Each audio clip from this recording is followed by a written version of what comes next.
Hola a todos, bienvenidos y bienvenidas a este curso de Historia y Moda. Yo soy Diana Porta, soy diseñadora de modas y también consultora de negocios y estoy muy emocionada de empezar este proyecto y muy agradecida también de que estén ustedes aquí para poderlo compartir. Este no es solo un curso de historia del vestido como uno más o como algo que tal vez puedan encontrar en un libro o que ya vieron en la escuela. Esto es más bien un recorrido por nuestra historia, el arte, la evolución de la sociedad, el desarrollo de la economía, los roles de género. Todo esto va desde la prehistoria hasta la época actual, hasta el día de hoy.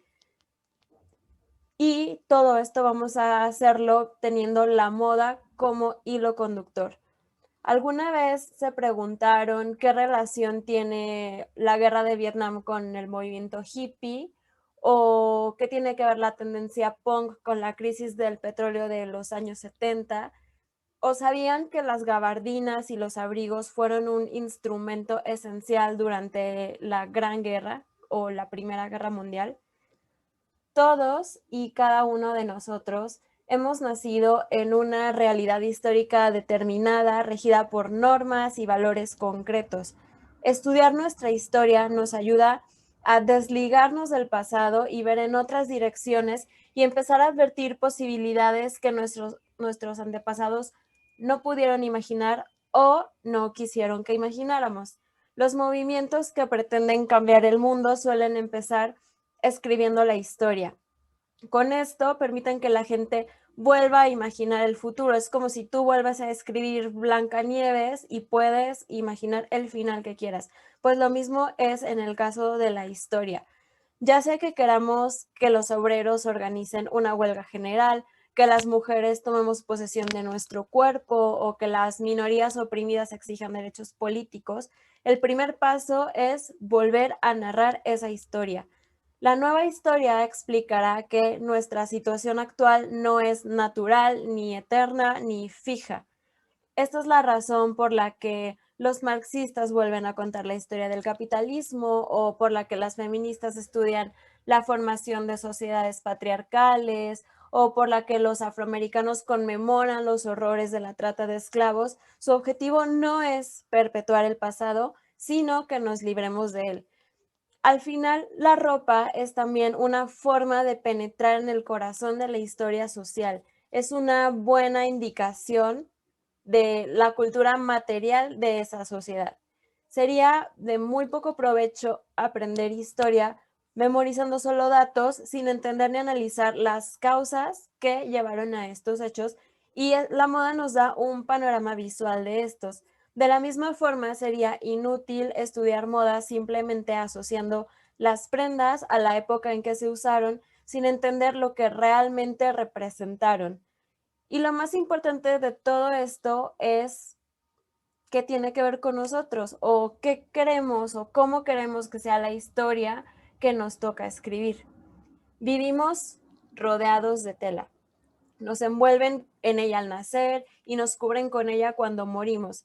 Dormimos envueltos en capa sobre capa y cuando despertamos nos vestimos aún más para enfrentar al mundo y hacerle saber quiénes seremos ese día.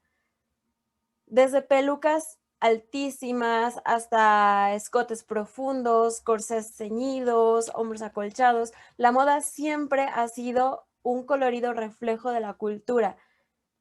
Desde hace muchos años, los estratos sociales se han codificado tanto legal como extraoficialmente utilizando telas. Los antiguos griegos, creían que el destino humano estaba controlado por las parcas.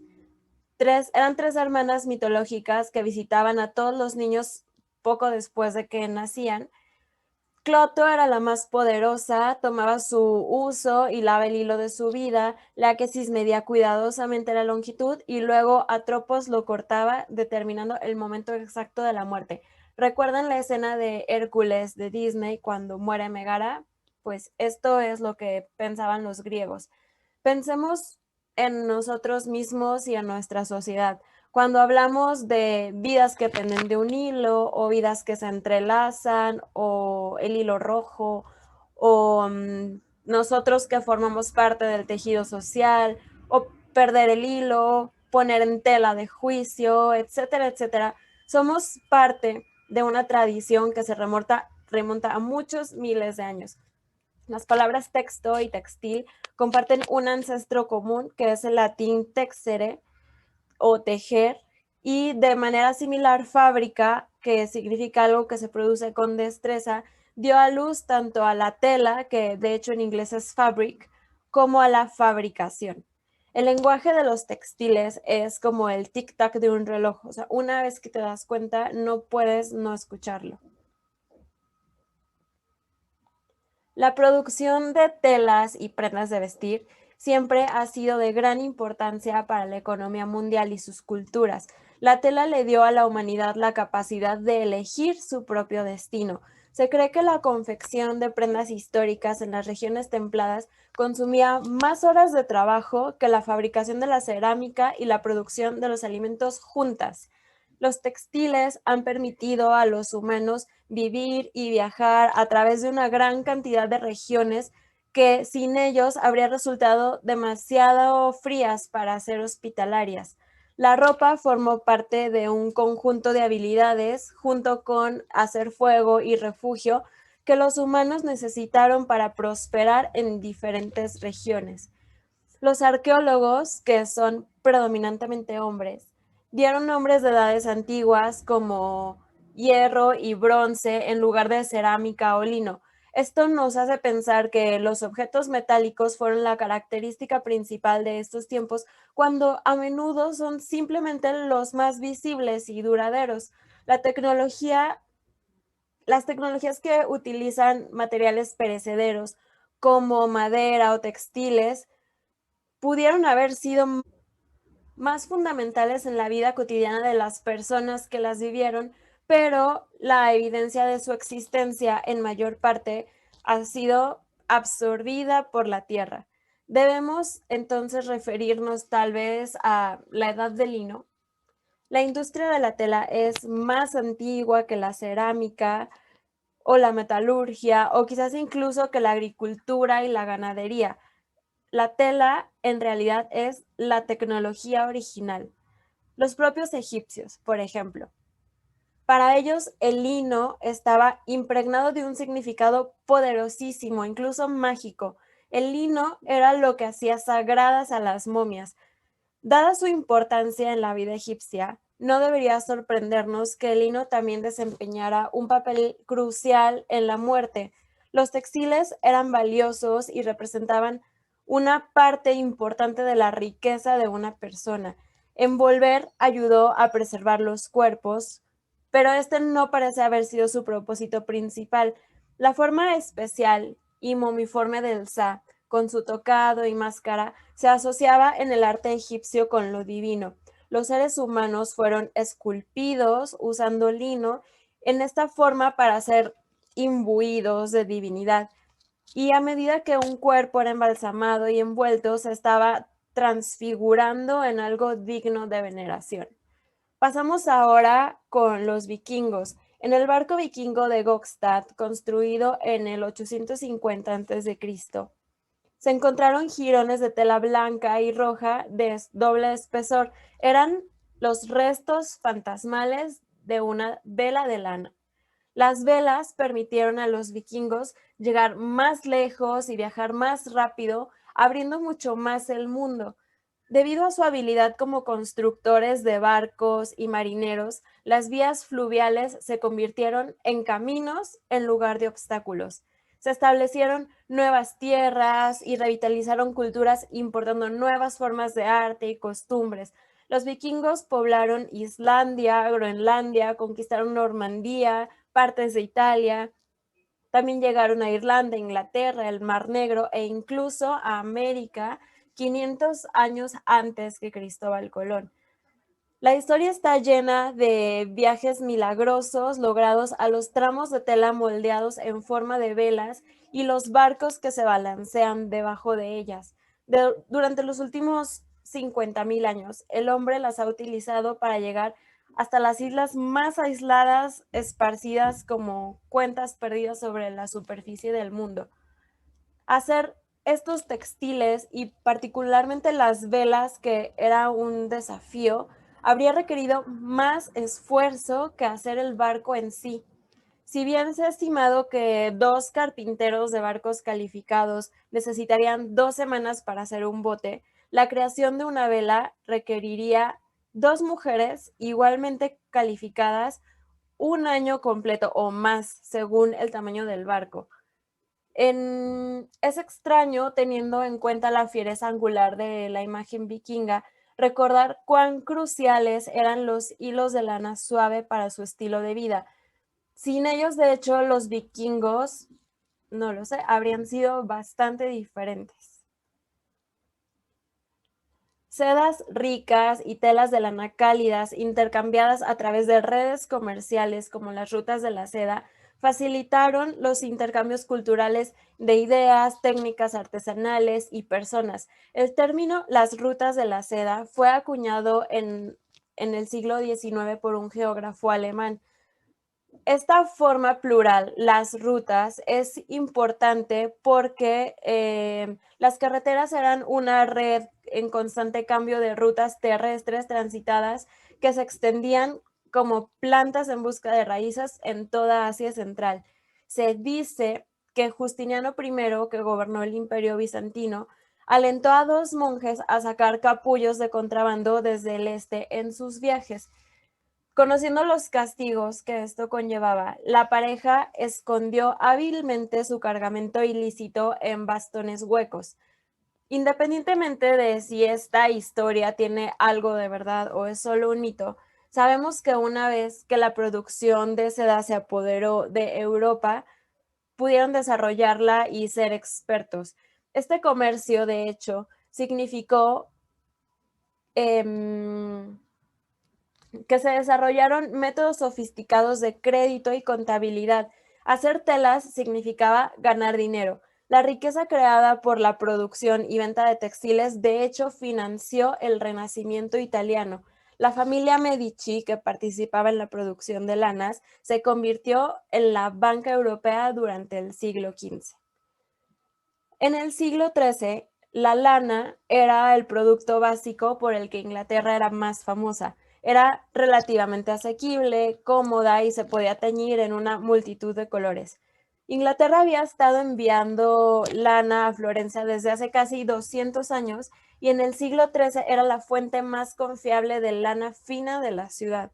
La isla desempeña un papel económico notable en Europa en este tiempo y la lana garantizaba una fuente fiable de ingresos. De hecho, el comercio de lana podía enriquecer a la gente.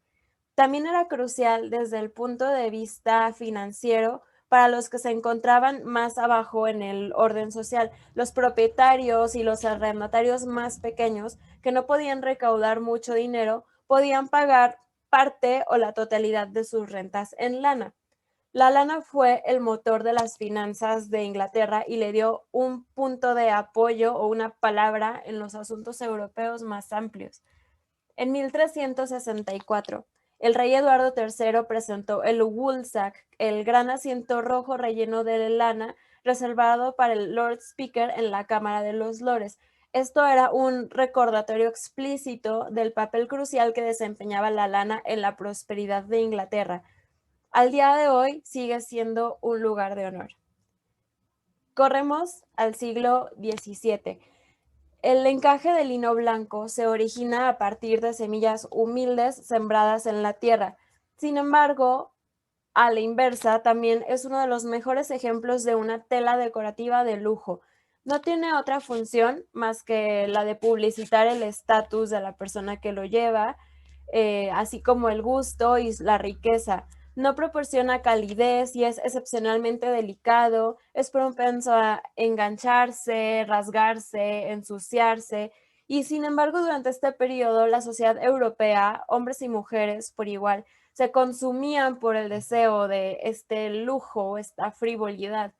Como resultado de su popularidad y el precio que podía alcanzar, Proporcionaba tanto prestigio y empleo que las relaciones diplomáticas entre países podían verse tensas por el flujo de su producción y su consumo. Venecia y los Países Bajos eran los principales productores y exportadores de encaje. Colbert, consejero de Luis XIV, era un hombre de acción y durante el tiempo que estuvo en el poder estableció una industria del encaje en Francia. Hizo un llamado a todos los diseñadores y pintores reales para que contribuyeran con diseños frescos que solo serían realizados por las fábricas reales oficiales. Este nuevo encaje francés, declaró, se llamaría Point de France o Punto de Francia, y este hecho podía por sí solo haber sido suficiente para irritar al Estado veneciano, para quien el encaje era una importante fuente de ingresos, pero Colbert fue más allá. Llamó a los trabajadores de costura de Italia y Flandes a emigrar a Francia, atrayéndolos con promesas de ciudadanía. Mantuvo un estrecho contacto con el embajador francés en Venecia a través de cartas en código, porque, o sea, prácticamente los franceses estaban extrayendo deliberadamente información sobre la industria, citando cifras de niveles de producción y precios. En otras palabras, se trataba de un espionaje industrial y obviamente era sancionado por el Estado porque los italianos no estaban dispuestos a aceptar esto. Venecia emitió prontamente un contradecreto ordenando a los tentados por la oferta de Colbert que no lo aceptaran, y a los que ya lo habían hecho les ordenó regresar bajo pena de ejecución por traición. Cuando Venecia hizo esto ya era demasiado tarde. En pocos años las encajeras francesas habían adquirido un estilo propio, más austero y regular que el punto gros veneciano. Aquí tenemos un ejemplo del encaje que se empezó a desarrollar en Francia. Este encaje estaba lleno de símbolos alusivos a Luis XIV: soles, girasoles, flores de lis y coronas. Las regiones y ciudades productoras de encaje en Italia, los Países Bajos y Francia competían entre sí para crear nuevos diseños. Esto actuó como un motor impulsando cambios en la moda, la experiencia y la innovación, pero también proporcionó un lienzo para ideas culturales, políticas y nacionalistas. El encaje que adornaba las gargantas de las personas más ricas de Europa y que aún se ve reluciente y blanco en los retratos, a menudo era hecho puntada a puntada era hecho a la luz de las velas y por algunos de los más pobres. Aunque los ricos estaban dispuestos a pagar grandes sumas por el encaje, este dinero se negó obstinadamente a llegar a quienes lo hicieron. El género también influyó en el bajo estatus y los salarios de las encajeras. Nos movemos al siglo XVIII, en vísperas de la Revolución Industrial. Cuando hablamos de revolución industrial, lo primero que se nos viene a la mente es acero y carbón. Sin embargo, este gran cambio económico fue impulsado en gran medida por el algodón. Este cultivo y los textiles fabricados con él fueron posiblemente el primer producto básico mundial. De hecho, incluso un principio económico tan fundamental como la división del trabajo tenía como modelo la fabricación de textiles.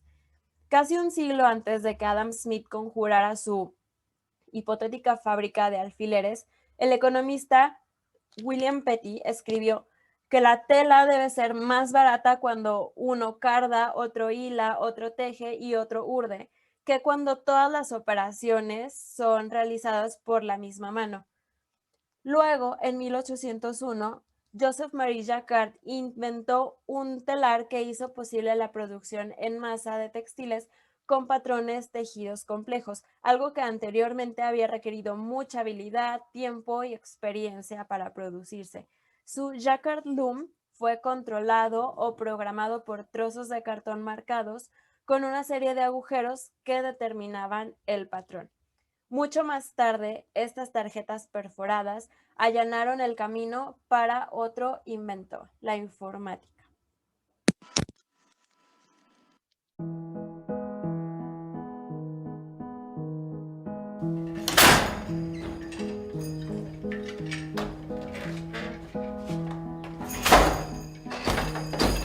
This is a mechanical jacquard loom.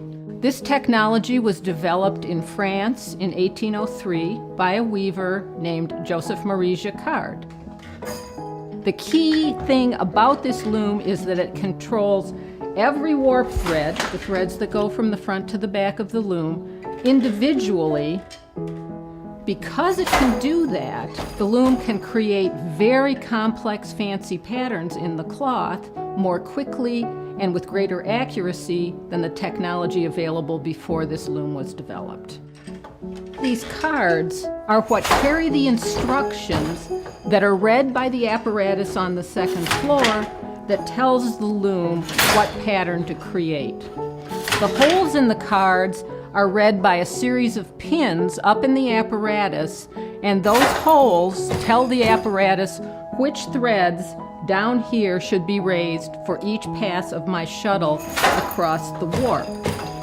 Some of you might recognize these cards as looking similar to computer punch cards. Back in the early days of computer technology, punch cards carried instructions that told the early computers what kind of calculations to do. So this loom is the great-great-great-grandfather of the computer technology that we all use today, and that technology started with a machine that produces cloth.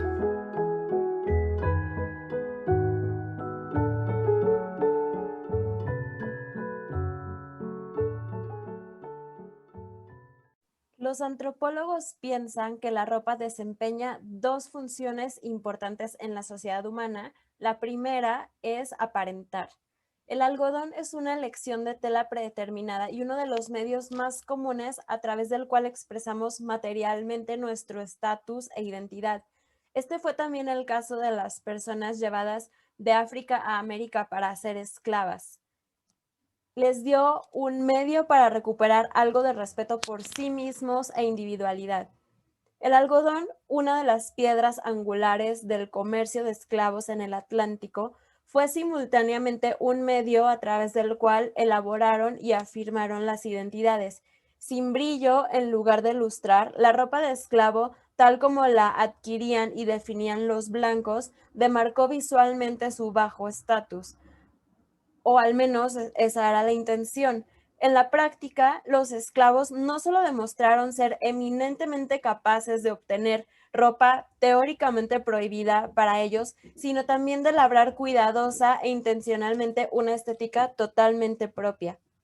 Muchos, por ejemplo, no estaban dispuestos a vestir de blanco porque estaba muy asociado con la ropa de esclavos. Los emancipados se deleitaron con su vestimenta y con su libertad literal.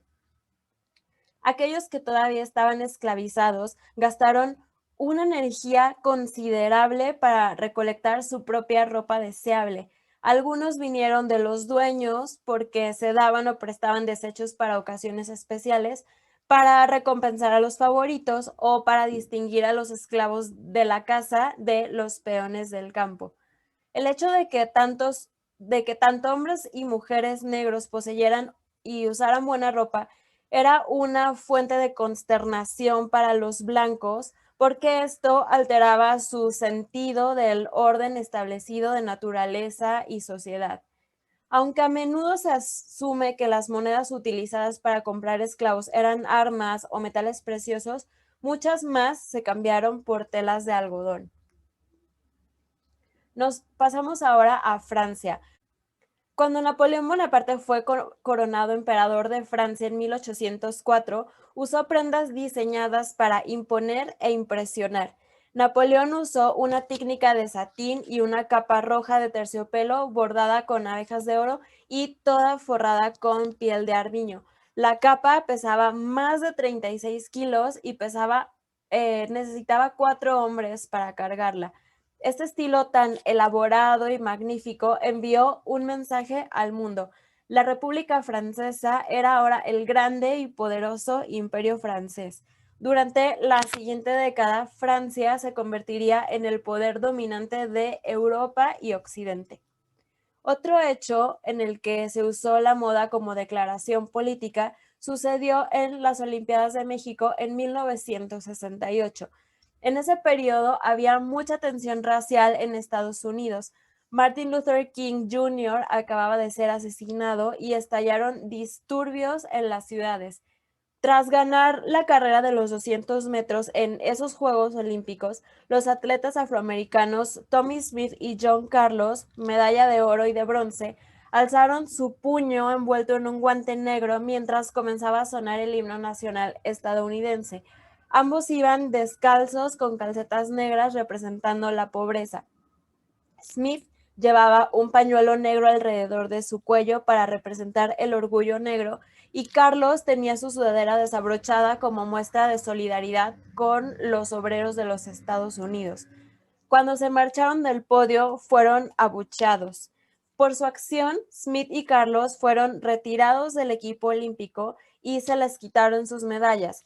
Pero en este momento televisado, una declaración de moda atrajo la atención de todo el mundo hacia la lucha social de los afroamericanos.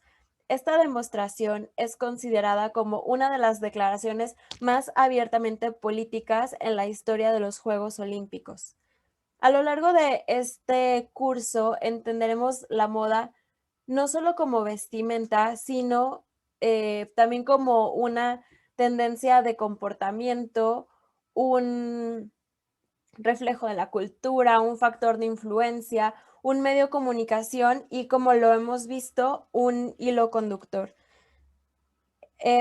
Así como es importante que como seres humanos conozcamos nuestra historia, como profesionales en la moda es fundamental conocer su origen y evolución, ya que nosotros somos hoy los personajes de la historia del siglo XXI de quienes depende ese futuro.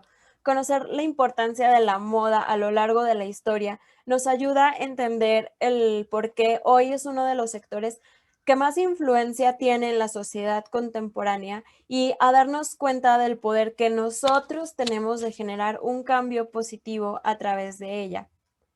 Esto fue como un ejemplo de cómo van a ser las clases. Les explico a continuación cuál será la estructura como de cada presentación.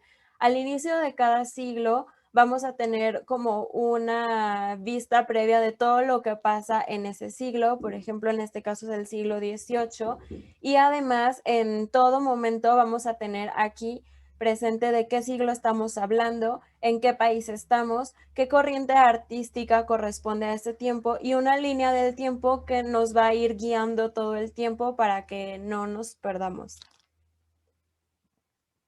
También vamos a tener muchas referencias artísticas como este cuadro de Velázquez y vamos a tener siempre la información de cómo se llama la obra, quién la pintó, quién es el artista y en qué año y en dónde se encuentra esta obra de arte. Lo mismo va a pasar cuando veamos fotos, cuando veamos revistas, cuando veamos fotogramas de series o películas. También al final de cada periodo tenemos una lista de referencias donde pueden, si quieren, ampliar más sobre algún tema que les haya gustado. Se recomiendan miniseries, páginas web, muchos libros, muchas películas, enlaces a otros artículos, tal vez referencias de colecciones para que puedan meterse más todavía en este tiempo. Además, el curso está apoyado todo el tiempo por un podcast que va a ir teniendo varios episodios y se les va a ir aconsejando cuál pueden escuchar para ampliar el tema del que estaremos hablando en la clase. Y habrá muchas actividades un poco más dinámicas para que ustedes puedan realmente participar y quedarse con el conocimiento.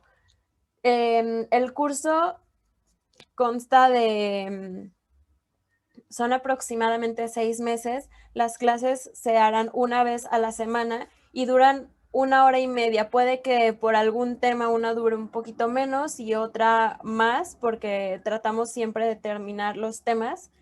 Y yo creo que es como es la información general. Pueden ir pagando mensualmente o pueden hacer un solo pago. Y pues espero que les haya gustado esta primera clase.